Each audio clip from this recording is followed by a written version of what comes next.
సృష్టిలో దైవశక్తి ఉన్నది అనేది ఎంత నిజం, దుష్టశక్తి ఉన్నది అనేది కూడా అంతే నిజం.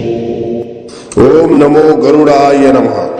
కపాల ఆత్మ వ్యాపార పరంగా గాని, కుటుంబ పరంగా గాని, మానసికంగా మిమ్మల్ని ఇబ్బంది పెట్టిన మీ శత్రువుల్ని అంతం చేయడానికి ఈ కపాల ఆత్మ క్షుద్ర పూజ అనేది నిర్వహించడం జరుగుతుంది.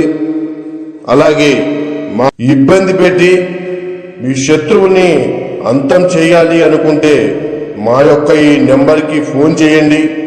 తప్పకుండా మీకు పరిష్కారం అనేది చూపిస్తాము. వెంటనే మీ శత్రువుల్ని నరకాన్ని పంపించే మార్గం అనేది మీకు చూపిస్తాము. అలాగే మీ చేతికి మట్టి అంటకుండా మీ మీద ఎలాంటి అనుమానం